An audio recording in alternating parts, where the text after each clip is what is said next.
Okay, Matrix, in this lesson we're going to be focusing on the balance outstanding on a loan.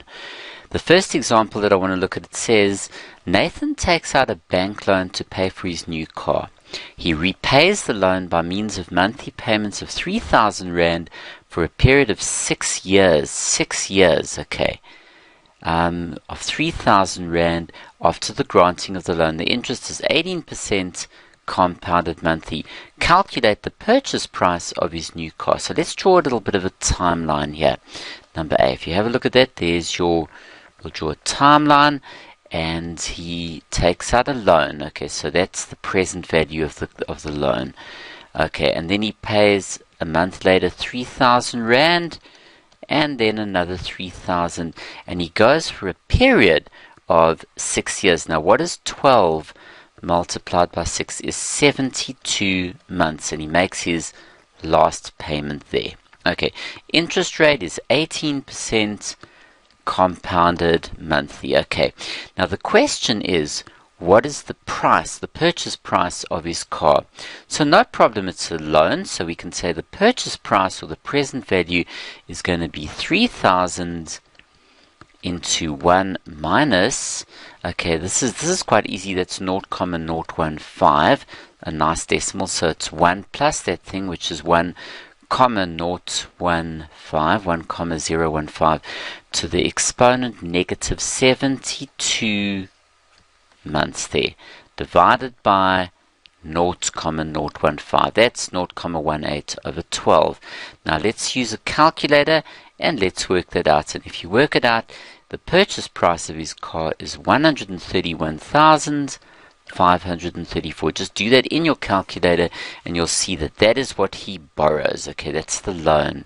Okay, so that's the first important thing, is how much does the car cost. So if you look at a timeline, let's have a look at, he is going to borrow 131,534 Rand, and he repays 3,000 Rand a month for a period of 72 months and makes his final payment there.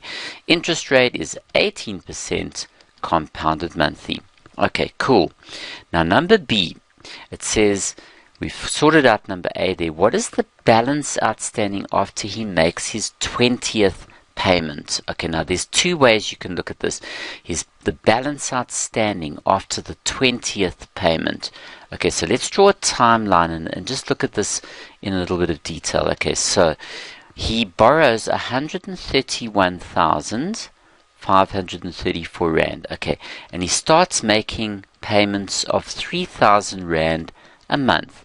And remember, he's got to go for 72 months. Okay, now we want to know when he reaches his 20th payment. Okay, the 20th payment makes 3,000. How much does he owe after he's made 20 payments? Okay, now the one way that you could look at this is to say, well, look, he's made 20, so we're not interested in those 20. It's really, if you think about it, it's the remaining payments, and there's a remaining 52 payments. He's made 20, and 20 plus 52 is 72. So he's got 52 left to be made. Okay, so his balance outstanding would then be, we say, 3,000 into 1 minus 1,015 to the negative 52. There's 52 remaining. In other words, we're looking at the balance outstanding. In other words, how much does he still owe? He's made 20, he's got 52 yet to be made. And we can go like this, okay? And if we work that out in the calculator, he then owes 107,786,23 Rand. Okay, that's his balance outstanding after after he's made his 20th payment. Okay. Now another way, which I think is more effective, that you can do this, if you have a look here, another way of approaching this is you can say, well, if you look at your timeline, okay, he owes 131, that's his loan, 534, okay, that's the amount that he owes. Okay, and we're going to go, and he makes his first payments after a month, and he goes on to T20, and makes a payment there. Now another way to do it, which I think is quite effective, is what you could do is you could treat it as follows. You say, look, the bank gave him 131,534 rand. Okay, suppose that he doesn't make any payments of 3,000. What are they going to want back after 20 months? They're going to want the 131,534. They're going to charge interest on it, and that's for 20 months. Do you see that there? So that's what the bank will want after 20 months.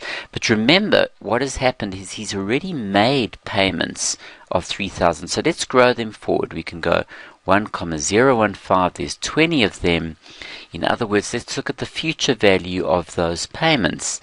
Now, that's what the bank wants if he makes no payments, but he's made all those payments. So we grow the loan forward to T20, and we also then grow each of these payments. We look at the future value of the payments that, in other words, what has been made at that moment, and we simply subtract these two. So your balance outstanding is the loan grown forward for 20 months, subtract the future value of those 3,000 rands at T20, and guess what? You come out with 107,786. 23. Now sometimes these decimals might differ. That's okay. The formula, it doesn't really matter, but generally speaking in these cases it works out like that. So that's one way that you can do it as well. Okay, now let's have a look. What would be the balance outstanding after, if we go right up there, after he's made his 60th payment? Okay, after the 60th payment. Well, let's have a look at this. Okay, so after his 60th payment, let's have a look at that's number C. So we're going to get our little loan again. Let's just draw another timeline. That's what he owes. Let's go here. What's it? 131. And then we've got 534 rand. And he makes his little payments of 3,000 rand. Okay, now we want to know what is his balance outstanding after the 60th payment. Okay, remember he's going up to T72. Okay, so what we could do is say, well, okay, if you take the balance outstanding after the 60th payment's been made, we could say, well, okay, it's how many payments he's made? 60, so how many are left? That's 12. Okay, 60 plus 12 is 72. So he's got 12 left. So we can say that it's 3,000 into 1 minus 1,015 to the negative 12 all over 0,015.